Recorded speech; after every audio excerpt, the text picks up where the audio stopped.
राधे राधे महाराज जी, आपके चरणों में मेरा बारंबार प्रणाम। महाराज जी, मैं सन्यासी महाराज जी से दीक्षित हूँ। श्री राम जी मेरे इष्ट हैं, लेकिन मेरा मन है कि मैं राम जी के साथ साथ माता जगदम्बा की आराधना करूं। इसमें कोई निषेध नहीं। राम जी की उपासना में तो कोई निषेध है नहीं। जानकी जी जब राम जी का वरण करने जा रही तो जगदम्बा की तो उपासना करती और वो आशीर्वाद देती, मनुजाय ही राज्यो मिली ही सोबर सहज सुंदर सावरो। तो और जब गोपी जन सावरे श्याम सुंदर को प्राप्त करना चाहती तो कात्यायनी की उपासना करें। इसमें कोई निषेध तो है नहीं। क्यों, क्या संशय? किनके? हाँ तो अम्मा है, पुकारो अम्मा अम्मा, आ जाएंगे। पाठ का मैं संकल्प भी ले चुका हूँ दुर्गा सप्तशती। वैसे संकल्प संकुल्प से तो नहीं आने वाली। बच्चा जब रो के पुकारता है, माँ तेरे बिना मैं रह नहीं सकता, तो आ जाती है। ये हम अपनी बात कह रहा हूं। जब कभी एकांत में विकल हुए और जब कभी, क्योंकि उसी उपासना से आए ना, और जब कभी एकांत में विकल होकर के हम कभी दुर्गा देवी को कभी देवी नहीं माना, अपनी माँ माना है सदैव। हम जब कभी पुकारा है तो अम्बा ही कह के पुकारा, माँ बाप के। तो हमने दुलार देखा है, उसी समय देखा है माँ का चमत्कार देखा, उसी समय प्यार। अगर देवी को देवी मान के सिद्ध करना चाहे तो बड़े बड़ों के होश उड़ा देगी, अम्बा है।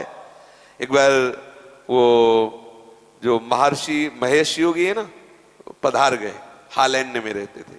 तो उनके एक गुरु भाई थे छोटे, तो उन्होंने देवी को सिद्ध करने के लिए पूरी व्यवस्था की और अनुष्ठान किया। देवी के मंत्र का अनुष्ठान किया। मंत्र का अनुष्ठान पूर्ण होने के पहले परीक्षा होती है। तो एक एकांत पूरा महल, उसमें हर व्यवस्था उनकी थी। जे ही उनकी मंत्र की सिद्धावस्था की तरफ पदार्पण हुआ तो देखा एक मक्खी आई ऐसे। एक देवी का नाम भ्रामरी है, वो ऐसे। तो एकदम दृष्टि बदली, जो मक्खी की तरफ दृष्टि गई तो देखा एक नव किशोरी सुंदरी मुस्कुरा रही। बस विचलित हो गया, अंदर वो भाव नहीं रह गया मां का। पागल हो गए, दिमाग खराब हो गया। देवी को कोई सिद्ध करना चाहे, जैसे हनुमान जी हैं, आप सियाराम की भक्ति चाहो, वो आपके बिल्कुल प्यार।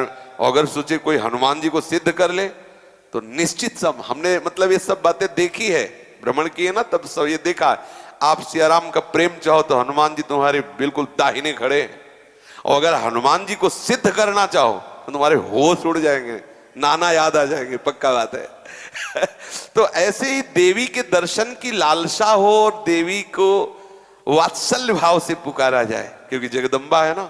निश्चित हमने ऐसे एक नहीं सैकड़ों बार ऐसे देखा है कि माँ बिल्कुल साक्षात विराजमान है और एकदम बिगड़ी बात को एक मिनट में संभाल दिया, ऐसा। तो अब हमें अभी परसों चिंतन हो रहा था कि देखो अपने अंशी के समीप भेज दिया। ये जितनी देवी शक्तियां हैं ये सब हमारी लाडली जी के अंश है। लाडली जी सबकी अंशी है, रोज प्रमाण देखो मिल रहा है। तो अपनी अंशी श्री जी के चरणों में भेज दिया। हम कहीं दूसरी जगह नहीं, जो एक धारा निकल रही थी, जहां से धारा निकली उस धारा ने वही पहुंचा दिया। उसका नाम राधा है।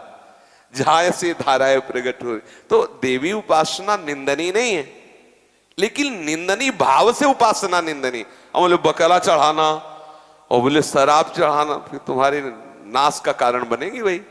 और माँ है, माँ की गोदी में चरणारविंद में लेटो, देखो कितना उनका दुलार मिलता है। वो अपने आप सही मार्ग, वही समस्त सृष्टि की बुद्धि स्वरूपा है। अगर वो कृपा न करे तो कोई परमार्थ में चल ही न पावे। या देवी सर्वभूतेषु बुद्धि रूपेण संस्थिता नमस्तस्यै नमस्तस्यै नमस्तस्यै नमो नमः। इसलिए आप उपासना करिए, लेकिन संकल्प करके सिद्धि रूप नहीं, माँ रूप। मेरी माँ है, मैं अपनी माँ का चिंतन कर रहा हूं, माँ का यश गा रहा हूं, माँ की प्रसन्नता के लिए, ऐसा।